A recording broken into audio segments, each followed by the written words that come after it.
千里之行，始于足下. A journey of 1,000 miles begins beneath the feet. We now gather in the Tao to travel the journey together.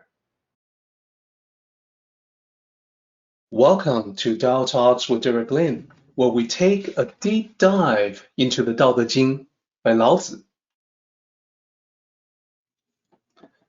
As ever, I would like to extend a warm welcome to one and all.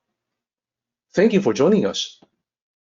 I want to invite you to center your thoughts and direct your attention to this moment in time, to the here and now, to be fully present and mindfully aware as we all ready ourselves for this sacred process in the Tao with one another. You are incredibly powerful as a spiritual being. I'm not just saying that. I am extracting this from ancient wisdom. There's a long history of this being a core teaching in the wisdom traditions. So let me talk about the self-nature that is beyond all limits. This is a key concept in Zen Buddhism. 自性, self-nature. Translated literally, the two characters, the first one is self, the second one is nature. There you go, self-nature. What is that? Now, Zen is a fusion of Tao teachings and Buddhist Dharma. Self-nature speaks to your unique consciousness. As I'm talking to you right now, I'm communicating from my self-nature to yours. Or in the West, you can perhaps think of it as a communication from my soul to your soul. Soul to soul communication using words as the best vehicle that we have at the moment. Your self-nature is unique to your individuality.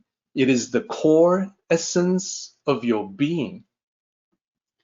So when Huineng, the sixth patriarch of Zen Buddhism, when he became enlightened, suddenly he could see reality as it truly was.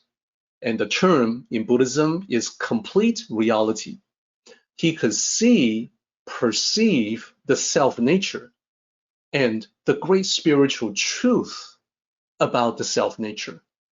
He saw 5 specific aspects of the self-nature that took his breath away. It took him by surprise. You could say it rocked his world. It knocked him for a loop. So he exclaimed the 5 essential truths that he saw in that moment about self-nature. He said, how unexpected that self-nature is originally clear and pure in itself. And then he said, how unexpected that self-nature is originally not born or extinguished. Then he said, how unexpected that self-nature is originally complete and sufficient in itself. Then he said, how unexpected that self-nature is originally not moved or shaken.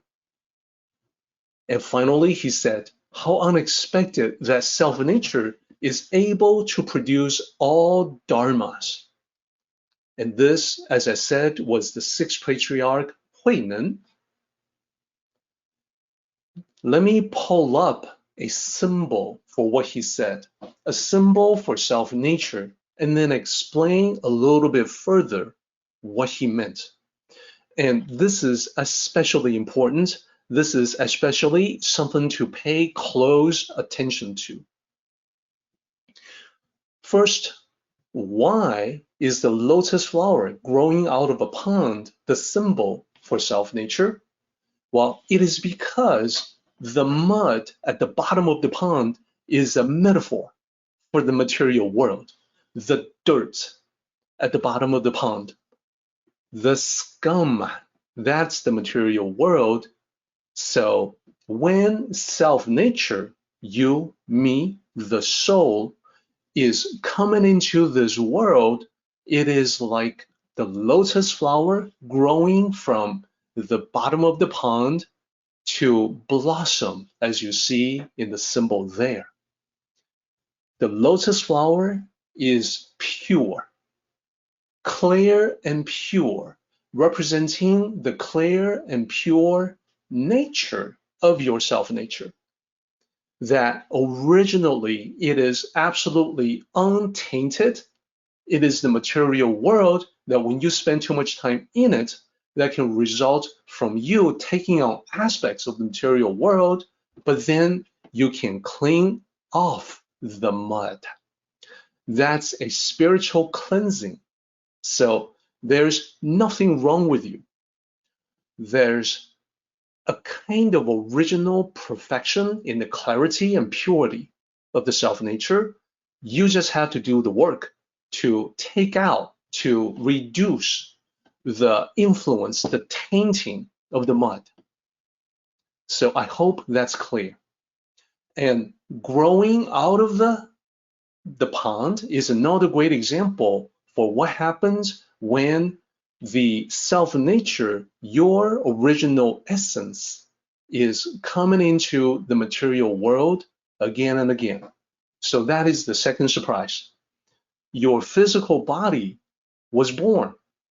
You know how old you are. So that many years ago, your physical body came into this world. Years from now, hopefully many years from now, your physical body will expire. It will decompose. It will become one with the world. Elements of it will join with other elements of the world. So the body itself is born, it is extinguished. But the essence that is using the body as a vessel, it was never born. It will never be distinguished. It will never be extinguished. So that is important. You, the real you, the self-nature, that is the true self, it has always existed. As long as the universe has been there, you've been there as well. You might not have always had human level awareness or consciousness, but you existed. You always have, and you always will.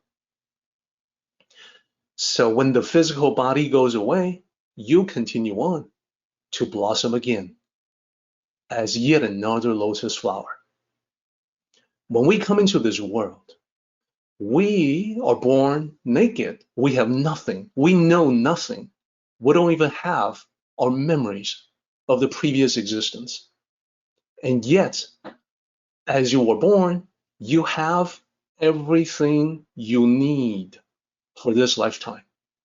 Your presence here in this meeting is proof of that. You have always been complete and sufficient in yourself. There's gonna be times when you feel like, I need this, I need that, I don't have what I need to do what I need to do. But what Huinan is saying is that you do. You know what you need, you can get what you need. That's different from what you want. You can learn to let go of what you want but don't need. So this is the steady nature of your self-nature. It's never been moved or shaken. There's times when we feel like, oh, I've been wounded so deeply. I've been hurt to the level of the soul. The sixth patriarch of the Zen tradition would tell you, no, actually not.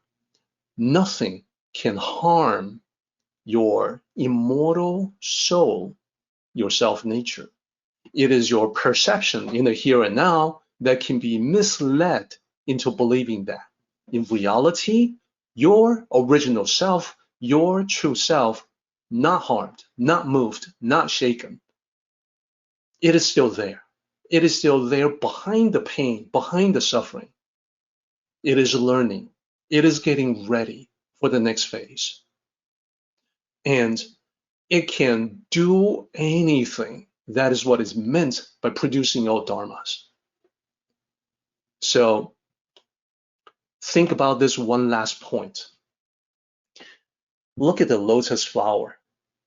Going from one lifetime to another, we're not able to take anything with us. As I mentioned, we can't even take our memories with us. The only thing that we can take is the evolutionary change, the refinement that you managed to accomplish upon your essential nature. The only thing you can take with you from one lifetime to another is self-nature.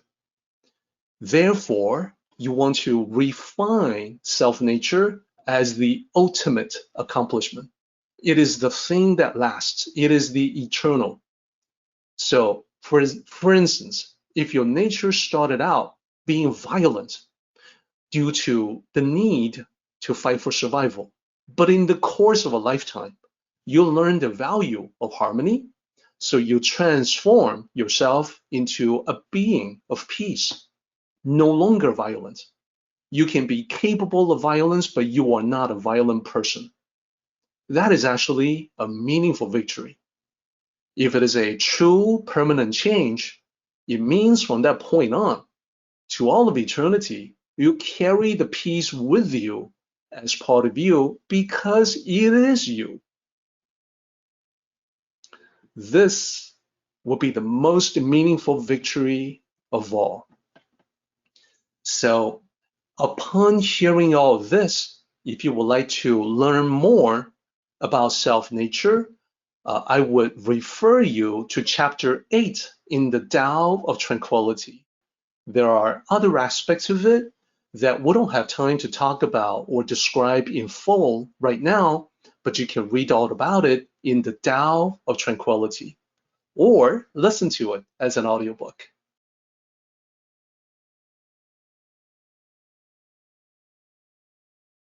Our meeting has come to an end, but the journey continues on. Let us all travel safely so we can meet again.